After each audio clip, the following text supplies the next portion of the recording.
Hi there, I'm Diane Callahan, YouTuber, quotidian writer, and developmental editor here at Story Garden. And I'm with Hero Bowen, who is the author of Wish Hunter and Wish Taker, which are part of the Savannah River series, and a number of other books, including The Full Frontier, which is part of our Unwedding Vow series, Limelight and Larceny, which is a standalone theater, comedy, mystery novel, and yeah, just countless other books under various names. But to us, she is Hero Bowen. Hello. Yes, that's you. And so with Wish Taker has just been released into the wild. We are incredibly excited about that. Yes, and for those who aren't familiar with kind of how Story Garden works, we have a very collaborative structure. So I outlined and edited this book with Jordan Riley Swan too, who's our head honcho here. And then so Hero is the one who drafted it though, and revised it very heavily throughout this process. And so yeah, the creation of this book has been a very intense ride for both of us in terms of editing. And I think you would agree, right? Yeah, definitely. Yes. So yeah, I want to talk about that revision process and kind of give some other writers tips for how to survive novel revisions. Because it's really overwhelming, especially when you're working from feedback from other people and you're trying to incorporate that and change things. And you did just such an amazing job revising this novel with me. Seriously, yeah, the amount of work that went into it was really incredible, because there was entire parts that we had to rewrite. And yeah, so it was really a lot. And yeah, when I was doing my last round of edits, which I just finished like a couple weeks ago, I was remembering all the parts that you rewrote, and I was so impressed with how you reshaped it, because I'm like, I remember what this started as. Like, this is so much better. And yeah, and I think that this book is better than the first one. And I think we were really able to make it work despite what we started with. So yeah, and then also we mentioned in another video, but Wish Taker started as 200,000 words, and so we cut 50,000 words from this. So that's often part of novel revisions for people too, especially if you're an overwriter, that you're cutting things down to a manageable size. But yeah, so I think 146,000 is not, it's not bad for like a sequel, especially in the urban fantasy genre. But you know, in traditional publishing, they would probably be like, what is this length? That's the really nice thing about indie publishing, is that we can sort of get away with that. And then, you know, as a reader, if you buy the book, you get more book. Exactly. More book for your book. Yes. So yeah, I love it. But yeah, let's dive into the questions that I have for you about revising. So, so when you finished writing the first draft of Wish Taker in particular, what was your overall feeling? Relief. Relief. Pride, because it was massive. And pressure. But also, like, I kind of just wanted to carry on. Like, I think that's quite common. It's like you come to the end and you're like, well, I know where this is going, sort of. Well, partially know where this is going. I was just like, you know, to carry on would have been nice, but it was also nice to be like, it's done. So tired. So tired. So tired. It was very exhausting. Yeah. And I remember when I was reading the first draft as we had it, I was so like just despondent, because I was looking at the amount of work that I would, you know, to do on it, and how much we had to cut, and I was like, this is killing my soul to edit this. Because even just putting down the first draft, it takes like such an immense amount of energy, and then to be like, oh, but you still have to do all of this other stuff. So so what were your feelings during the first round of revisions when I was sending things back to you? I'm generally quite positive. Like when revisions come back, like I don't dread it. I kind of do. But until I like open it, and I always read the comments first. Like I don't really read through the whole thing. I read the comments and I go, okay. You know, trying to get a gauge on why things have gone, or why, you know, because I always put the what do you call it? The track changes thing on, so you see all the red that's gone. And it's like, all right, I see why that's gone. I see why, because I am a little bit of an overwriter, it has to be said. So a little bit. And so I go, oh yeah, I understand why that's gone. That's why that's gone. and then I'll usually go back and read it again. But a lot of the things you read the comments and you go, oh yes, that is so much better this way. Like things click more than they did maybe the first time, because there's that saying, isn't there? Like, it's the first draft is just you telling yourself the story. Yes. And then it's like, now how can I improve the story? Like, and that's, you know, you as the magical editor that you are, you go, right, get rid of all of this nonsense. This isn't necessary. This isn't. But yeah, I'm generally positive when the revisions come back. I don't really dread it or anything. Yeah, and I know that unless it's like pages, you know, it's like 20 comments a page. I'd be like, oh no. Oh no. No, Yeah, no. yeah. And I mean, I don't really like, I think with us, I don't really have to leave as many comments to explain things because it's a collaborative thing. So if I'm changing something, I usually just do it without needing to explain it, unless I need to, like, I'm like, oh my gosh, I need ideas, please help, because I don't know how to fix this. We've written ourselves into a hole. Yes, and I think it is a really good approach to just read comments first, because for me, I have a very defensive knee-jerk reaction, so I like pout. I need to pout a lot first. Like, I need to read it and get sad about it, and then I feel empowered afterwards when I'm like, oh, actually, I know exactly what I need to do to fix this, and it will be better, and I'm super excited now. So that's like it's the same pattern every single time, so I know to expect it. But the other thing that's important to note with this is, like, the reason that it was 200,000 words was because I'm an over plotter, and then and Hero is an overwriter. It's true, but then us together is like a perfect storm, because I put too much stuff into the book, and especially this one, because I think my outline alone was like 40,000 words, which is like, it was book length. Yes, and so that's what Jordan always jokes. He's like, just add 8 words and then you're done. Like, it's the whole book. So I think there's too much detail and too much, like, I was trying to add things in because it was a second book, and I'm like, oh, we need new characters, we need this and that, and so it was too many new characters and new subplots when I just needed to continue the first book thing. But because the plot was so, like, well written as well, like, it's got so many exciting bits in it. I go, oh well, I want to get it all in there because this is what Diane has plotted and what she wants, so I need to do what she wants. And then it was just this enormous thing. Yeah, and I think sometimes when I was writing the outline, I was like, I need to get the outline done, so we'll just kind of figure this out in post, which is not really how you should do it, right? Like, because there's something I'm like, and they do something like this, like, and it's sort of a placeholder, and then you write it, and you're like, oh no, this is really stupid, and I always know that something is stupid because when Hero writes something, she'll have the main character think, wow, this is a really stupid plan. I'm like, okay, I need to change that. Like, that's my signal as the editor. Hang a lantern on it. Go. Exactly. I'm like, nope, she's right. That was a bad idea, and then so we scrap that and we do something else. So that's there is that element of it. And then I also appreciate something Hero does really well is, like, sort of revise the outline in terms of, like, plot holes. Like, they'll be they get magically patched up, like, while I'm reading, where I'm like, oh yes, you're totally right, I didn't think about that when I was outlining, and then Hero will just fix it. my brain jumps ahead and goes like, well, if you do this now, this is gonna do this later, and I go, let's get around this one. Yes, and that's the other thing with revising, is that everything that you change has this domino effect on everything else. And there's always a trade-off for things, because I remember in the first book, I think that we ended up adding a chapter, and I think it slowed down the beginning, but it also provided some needed context. This is the chapter. So this is the chapter where Nadia goes to visit the house where her husband Nick died, and I think it provided some clarity and some setup for things in this book. So, like, there's references, like, the house where Nick died comes back in this book, and then Mr. Caldwell. Yes, and then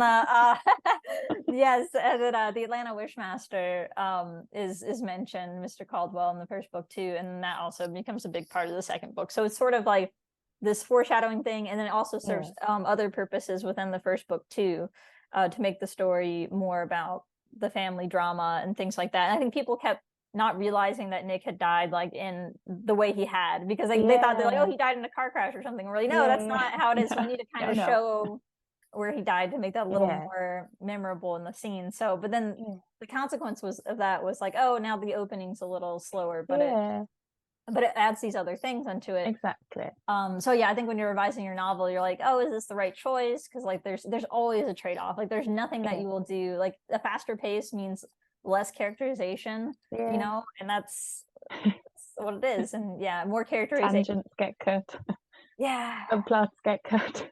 Yes, they do get cut. Yes. And then sometimes that's like, oh, well, you lose out on like these other aspects of the world or something. Sometimes you don't lose anything, and that's how you know it should be cut. Like when you're like, when this has zero effect on the rest of the story, then it's not necessary. And I think that like making things into composite characters, this is something I did in a lot of my early books, but I somehow managed to forget when I was outlining Wishtaker, because I did end up giving characters roles that other characters who had been in it, I'd been like, oh, here, they're gonna do this. I'm like, well, we don't even need this character, just give this thing to this other character, and that makes more sense. And then that way they are more, you know, three-dimensional. You get more out of each character that way.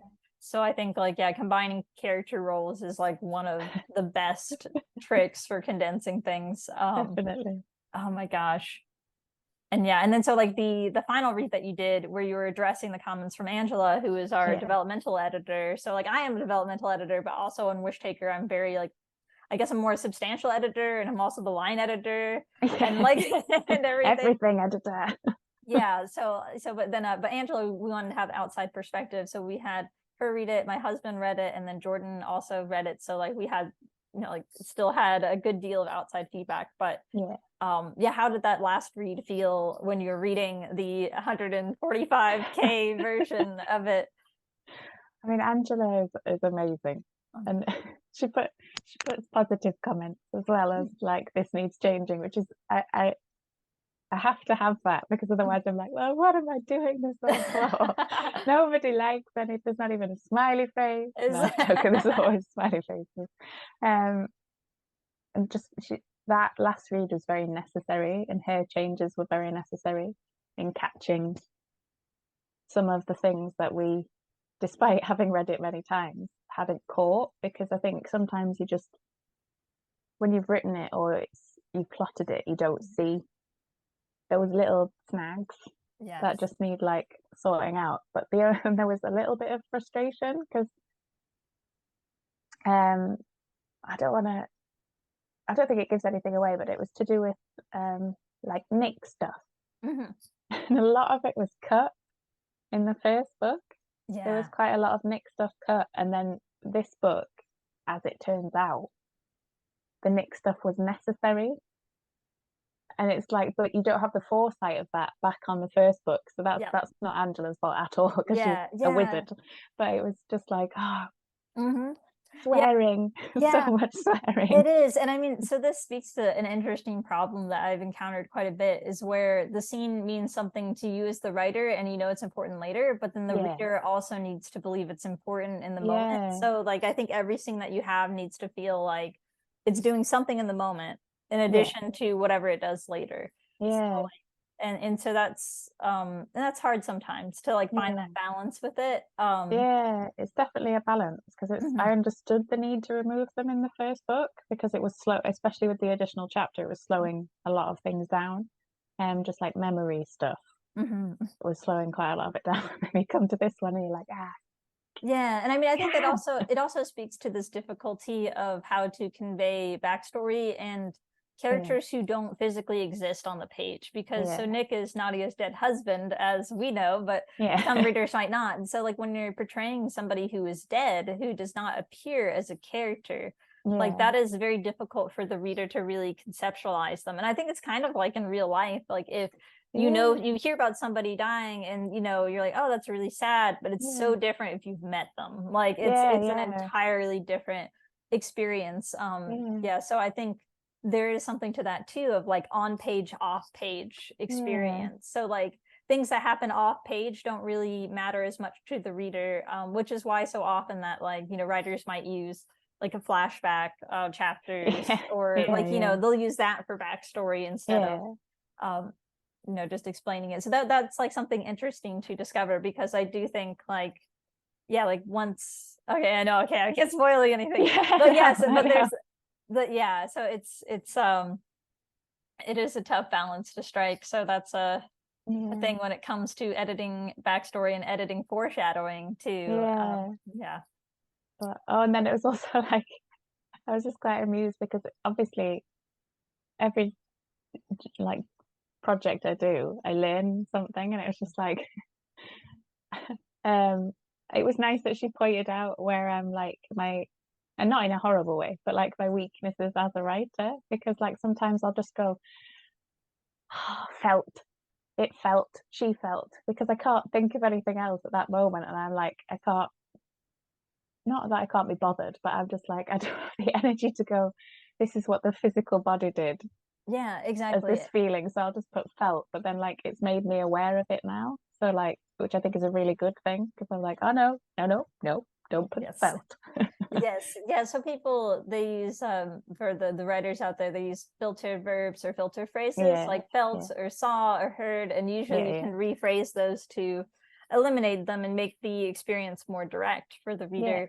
And I think that's more of like a modern stylistic thing. Like I don't think it's yeah. necessarily like a good bad style thing as so much No, as it no, is as like a contemporary preference. Like, you know, no, this is how people are very against adverbs or something, or against like certain types of repetition, but that didn't really yeah, exist in past publishing no, standards. They're different. It doesn't mean it's like, you know, better necessarily, but that is what, yeah, yeah, these days that we have certain style preferences that we're trying not yeah.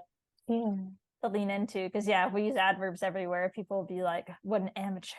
So I know. have I to love them. I know. I'm shameless. I love them. I do So love adverbs. yeah, I do. And I think that you can be really like, I love adverbs for humor is my favorite. yeah. So, but yes, our writing hot takes, adverbs are good actually. Adverbs are good. But so you've written and revised hundreds of novels at this point, which is not an Mm. exaggeration. No. So how do you avoid feeling overwhelmed by the number of changes you need to make? Again, like I said, I don't really dread getting revisions back or anything. And as long as it's not like 20 comments per page or like 40 comments per page, like I'm generally all right with it. I think I've only ever had like 2 nervous breakdowns over it. And one was like a too many cooks scenario. And there was someone with a very unpleasant tone of voice in the comments. I don't know. Um, and that was just one where I just had to like put it down and go, I'm just going to go and scream at something, because just back off. Because it wasn't, I think it was even a beta, it wasn't even like an editor. Mm-hmm. And betas are really good, like betas help things, but this one didn't. And the second one was having to rewrite half of a novel in 4 days because Oh, of feedback that came back. oh, that was I think I know which one you're talking Yeah, about because 4 days for about 60,000 words. that was real bad. And I can't remember who had to replot that, if it was me or if it was It you. was probably you. I Oh know. no, actually, I'm not sure about that. I think I would assume it would have been you, but Yeah. maybe Yeah, because I'm no, not sure. I remember that experience because I also Yeah, had to edit it. So like yeah, you know yeah, what you were yeah, yeah, writing in 4 days, which is way harder than editing a yeah. book in 4 days. No, no, no. 1,000% is harder. But yeah, so like yeah, that was tough. Oh my gosh. Yeah, I know. They're the only times I've been overwhelmed by it. But my Mhm. other thing is like I take breaks from it, so I get like a feeling when I'm like, oh, I'm getting tired now, and I'm not going to come up with the solution, and I'm not going to be able to think about it. So I'll like go off, or I'll have a nap or whatever. And then Yes. usually once I've let it marinate, I come back and I'm like, I know how to solve this, Mhm. or I've thought about it, and I like, if it's a question like, how do we resolve this? Maybe it could be this, maybe it could be that. Usually a little idea will come to me, but it needs the break rather than going, what do I do?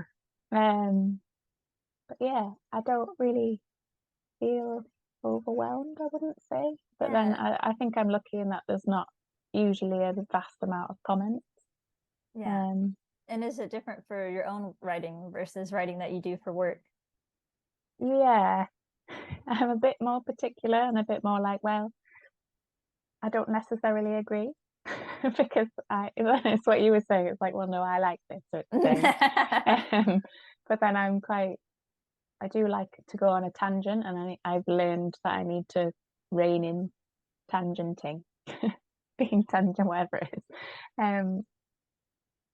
So that's the only thing I would say, where it's like, yeah, no, yeah, right. And then I will always take people's opinion on board. I'm like, yeah, you're going to improve this. You can only improve this. So like, yeah, I Yeah. don't really get overwhelmed Yeah. anymore. Yes. Yeah. Yes. And I think it is easier when it's in a work capacity where you're trying to do something for the client. So you don't really Yeah. need to argue about things. There's Yeah, been there's been like, only a few times for me where, I've argued with the, the managing editor about something if I feel yeah, like it's a really bad idea that's like yeah, like a story breaking idea. But yeah, other things I'm not going to be too picky about if it's not something that I feel yeah, attached to as a yeah, person. yeah, But it is very different to be on the receiving end of it for personal writing, especially for yeah, me. And I think it's because like for me, I'm such a slow writer that like the very idea of having to rewrite like half a book is like, oh my yeah, God, that's like so many more years of my life yeah, that I'm like, I'm never gonna finish this. So that's for me what it is. I do love revising on like a line level though, or like, yeah, cut this paragraph, change this sentence, like that. I yeah, love that stuff. But yeah, yeah, when it's like, oh, actually the entire structure of your book is just screwed, and then you're like, okay, oh yeah. no. Yeah. So for Wish Taker in particular, how would you say that we managed to cut 50,000 words? Don't ask me. That's it. I am a notoriously terrible cutter, and I think when I got that, I don't remember which revision. I think it was Angela's revision. I think I added words You because did. I Yeah. did because I went, this doesn't make sense to me, and Yeah. it didn't make sense why not why Nadia wouldn't do the thing Mhm. then and there Yes, yes. instead of it happening. It initially happened much later. Yes. And I was like, that makes no sense. So I'm I think I wrote in the comments, I'm so sorry, Diane, but I need to add this. Yes. And it was so much better for it. And yeah, there's a lot of stuff like that. I think especially in fantasy and when you're doing sequels, like you're playing within the space that you've already established these rules and Yeah, these things, and you do have to always be like, well, why isn't the character doing this now? Or why aren't they yeah, using that? And especially when you have yeah, powers involved of like, should they should always think to use their powers in this moment in that moment. And yeah, like, yeah, and that's always kind of like, yeah, it's a tough balance because it's like, well, you want the narrative to happen a certain way because if the character always does this, it's going to seem really boring or like forced, yeah, or like if you're always trying to be like, oh, well, they didn't do it right now because this reason, and you're like literally explaining the plot hole like in the book is yeah, like, but yeah, so that's it. It is a tough thing. Yeah, when I was going through my last edit, there was like a lot of continuity stuff that I was like ripping my hair out over. Like yeah, there was because of the smaller world building things. yeah, Like we had I think there was when a wish gets stolen from somebody, like there a spent wish, which is like hope yeah. stolen. Oh, We yeah. had something in the first book with like silvery, like your veins turn like a little silver. Yes, And then so this is a yeah, detail I'd forgotten, and I was like, yeah, oh, and then I saw you had put it in because you remembered, but yeah, then we didn't put it for every time it happened, so I yeah, had to go back and like add it into previous sections, yeah. and I was like, oh, like Oh, it's so easy to God. miss that stuff, and I like know. so yeah, you really do have to like remember all your own rules Yeah, and previous books, and then yeah, definitely. yeah, it was funny. I was editing the last section of the book, and then I was also listening to the first book at the same time I'd been listening to. I'm like, oh, I have 20 minutes left on the audiobook. I should just finish that and then get back to Yeah. editing. And so I was listening to it, and the end of the first book, there's a mention of like a wish trap, like two wish traps, and that are described as like wooden jars, smooth wooden jars. And then I was like, but Yeah. no, I just edited the section where those come back into play and they're a different shape. And I was like, oh, like that kind of stuff where like if I hadn't just listened to the No. audiobook and then checked that, so I didn't Yeah. even like think about it. I was like, oh, so I mean, so it's really, but I mean, I'm comforted by watching like, honest trailers or you know, the what is it, Cinema Sins, like where they kind of nitpick Yeah. every single Yeah. little, like plot hole and like inconsistency, and like every single story has that. So like Harry Potter obviously probably has 1,000, but you know, some quite considerable ones, I think. yes. The time turner or whatever it is, like that. Never do time travel. I know. Time travel is just, you have to have like, you know, that Always Sunny in Philadelphia meme where he's got all the Oh yes, strings on the board. Exactly. If you do That's what time happens. travel, that's it. It's oh, I know, and that's not to get on a tangent. That's why like A Cursed Child doesn't really like work as a spin-off, and then like anyway, but yeah, it's that's why in the first book I think you explicitly made it a point to say like, oh, and that's why the wishing tree doesn't allow time travel wishes, because it creates too much causation. Because I'm not writing it. Yes, exactly that. That is really the reason. Because I'm not writing it. That's why. Yes. Oh my goodness. But yeah, and then so yeah, with the cutting 50,000 words thing, I think like we mentioned before, it was cutting subplots and characters that I had sort of added because I was like, oh, we need new things, but I was like, no, they're not necessary for this book. They're distracting from other things. And another big thing that we did was move the last like 2 chapters to the beginning of the next book. Cut. What did that cut? About 4,000 words. Yeah, I know. It's like, yeah, but it was necessary. But I mean, it was a good difference. And I think either way, the book would have ended on a cliffhanger because the series. Apologies to the readers. Yeah, but it's like, I read so many books that end on cliffhangers that I don't know why readers get upset at them, because I'm like, when it's a series, like you don't get mad at like a TV show when the season ends on a cliffhanger. That's literally the point. Well, apart from Pushing Daisies, but that wasn't their fault. That literally ended on a cliffhanger. It was like a fella hanging over the cliff. Not an intentional one. Oh, but yeah, so I think it ends in a much like better place for this book, and then the next book starts like so it made a lot of sense developmentally. But yeah, so and I think it differed from the outline in some ways, and that's why we managed to make it work for this book where it works better. And then the next one, it makes more sense to start there. I had to talk in totally vague terms because it's a big spoiler. So yes, but yeah. And then so I was thinking too, like with revisions, it's kind of like having this alternate reality for a story. Like there's all these different alternate realities for the characters and for the plot in your head, you know, like, so how do you keep track of those different versions of a story? I do not know. I guess I sort of, like I say, I always reread it twice if I can, depending on the length of it. I always try and reread it twice, and then that's the version now. The other version doesn't necessarily exist. It's just a ghost of a version. Because I think if you hold on to things from that, it just muddles the water, muddies the water, where you're like, wait, was that this one? Is that next? Is that what? Which one is that? Which one is that? Because like I was saying, where there was the words that I ended up adding, well, that was a previous revision had put a character in that wasn't in the first version. And that was like an example of it. Is like the character was then plopped into where he wasn't, and then so that didn't then. Yes, I know, right? See, that's why I went. They have to do the speaking now because they're there.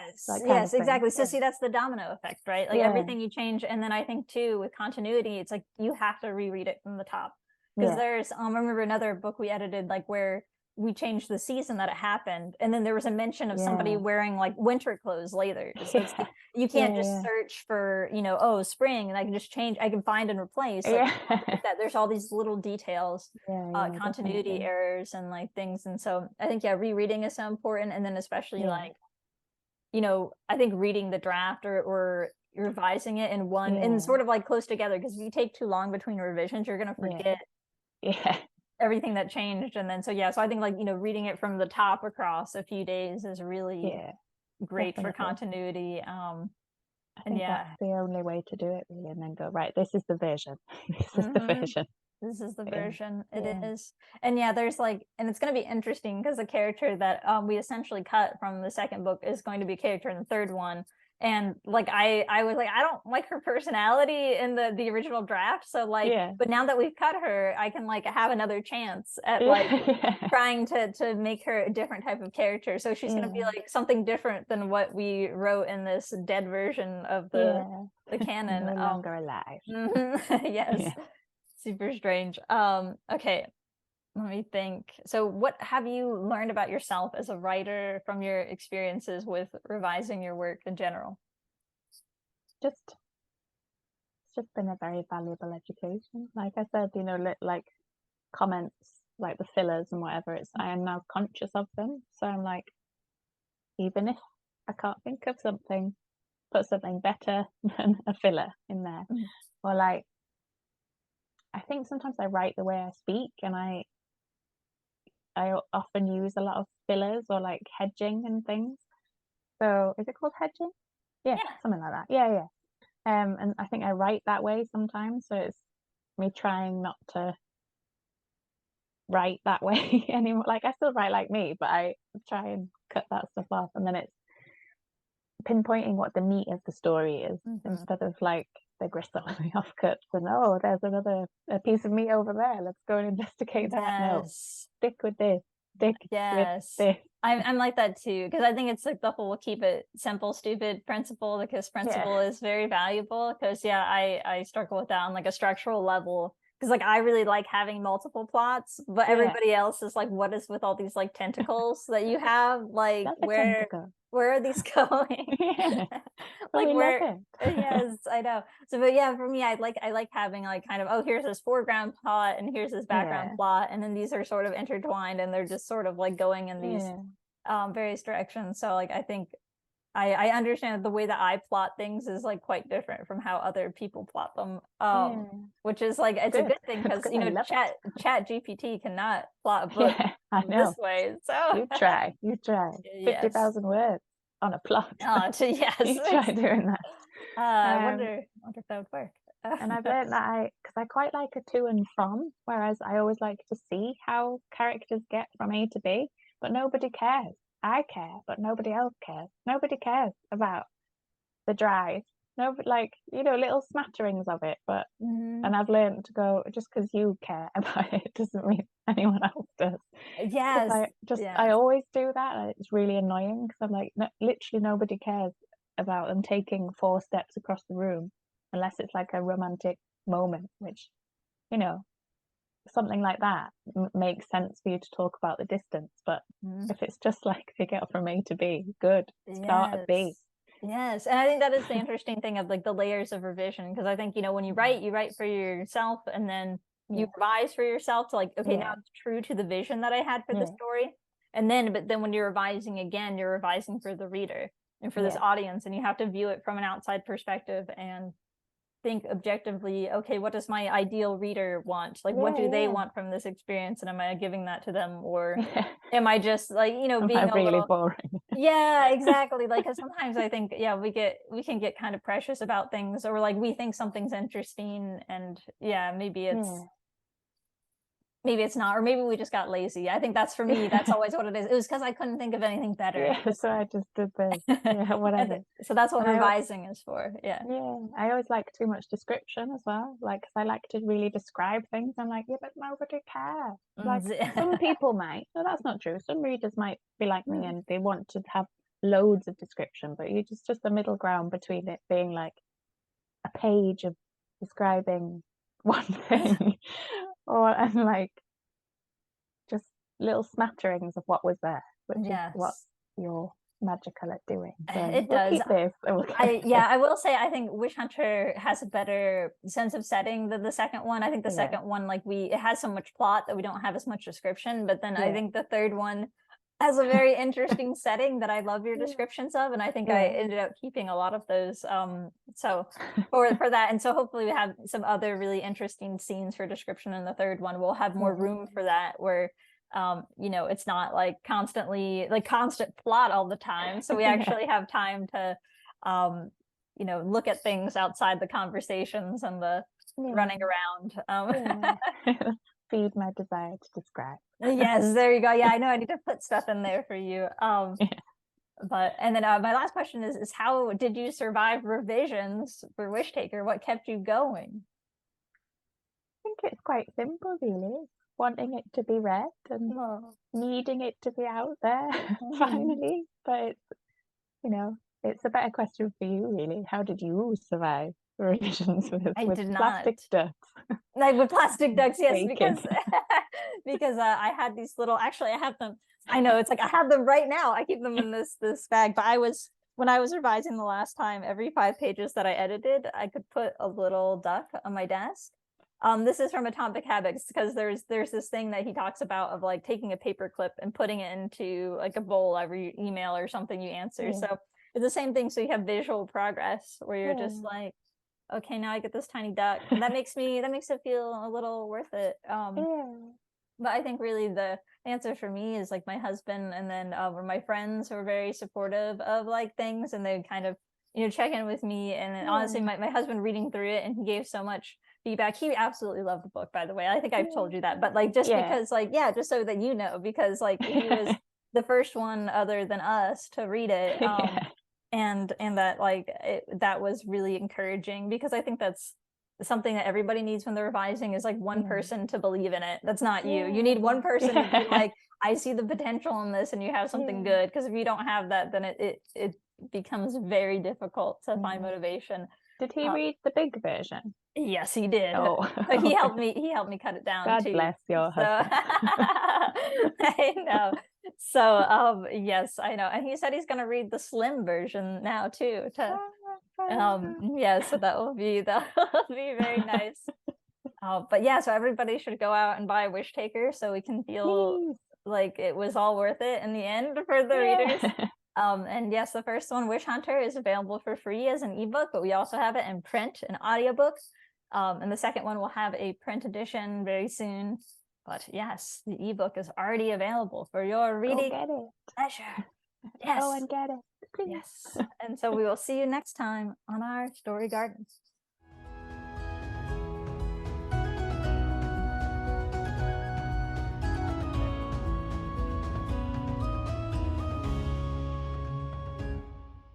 I always feel that I have to rush it because we have 1 minute. I know. I was looking at the timer going like, I know. So I'm sure they like. How about you? Yes. Okay. Yes, I do. And yes. Okay. Quite agree.